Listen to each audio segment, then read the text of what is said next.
رحیم سلامونه او نیک هیلې قدرمن لیدونکو هیله من یم چې ټول به روغ او جوړ یاست او د ژوند چارې مو په خوښۍ او خوشحالۍ سره مخ ته ځي.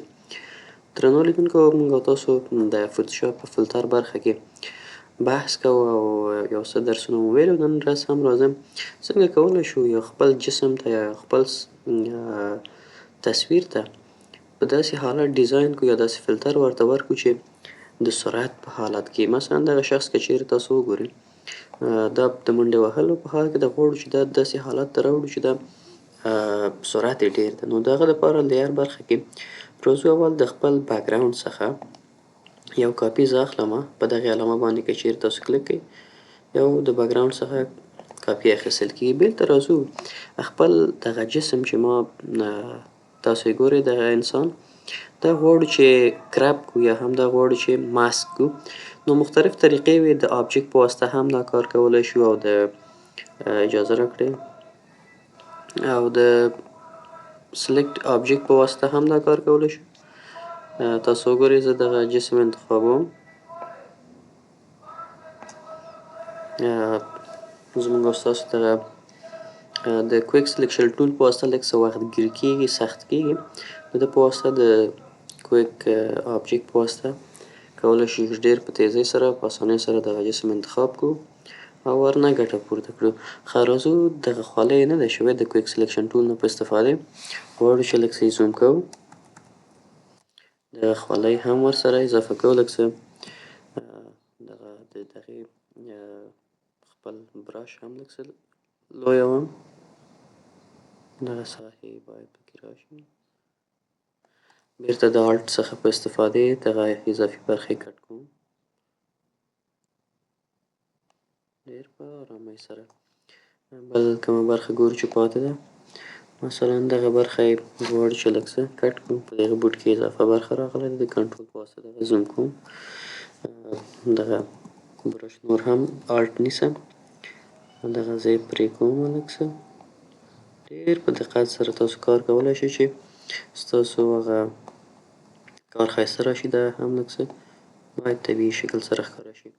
بېرته د کنټرول صفر په واسطه دا تصویر ځای په ځای کوم. اوس هم راځم دا ماسک کوم کله مو چې دا ماسک کوي بېرته راځم دغه بیکګراوند باندې کلیک کوم بیکګراوند انتخابوم راځم د فلتر څخه وروسته دا کنورټ ټو سمارټ فلتر ته اړوم او بیا ورپسې راځو فلتر ته د بلر برخه کې راځو د موشن مختلف نور حالتونه لري خو موشن بلر انتخابوم.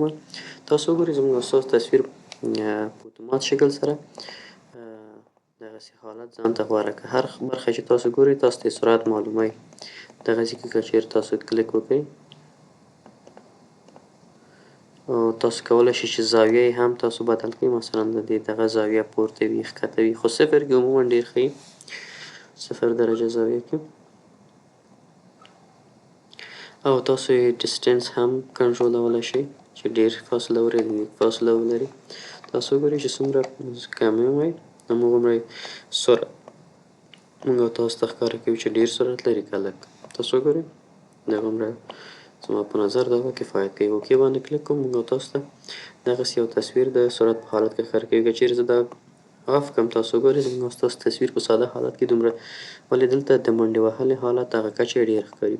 اوس هم راځو زه یو بل تصویر دلته خلاصومه دغه ګاډي تصویر غواړو چې دغې د سرعت ښکاره کړو نو د ده لپاره اول راځم د بیکګراوند څخه یو کاپي اخلم دا پورته وړم اجازه راکړئ چې دې قفل زه خلاص کړم دا پورته قرار ورکړم.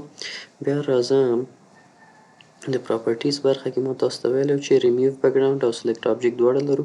که چیرې بیکګراوند ریموو کړم تاسو وګورئ خپله په اتومات شکل سره زموږ او تاسو ته دغه بیکګراوند ریموو کوي. زموږ او ستاسو بیکګراوند ریموو شو. اوس که چیرې راشو بېرته ښکتنۍ برخې ته قدرمنو لیدونکو او دلته د فلتر څخه کنورټ ټو سمارټ فلتر ته انتخاب کړو او بیا راشو بلر ګالري ته بلر برخې ته وبښئ د موشن بلر څخه استفاده کوو.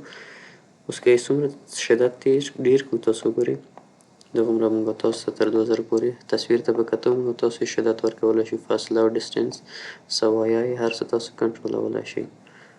مثلا دغلته کلیک کوو په هر زاویه چې تاسو وغواړئ تاسو ته ښکاره کیږي. که اوکې باندې کلیک کوو تاسو ته وګورئ زموږ او ستاسو دا تصویر دومره چټکۍ سره ښکاري.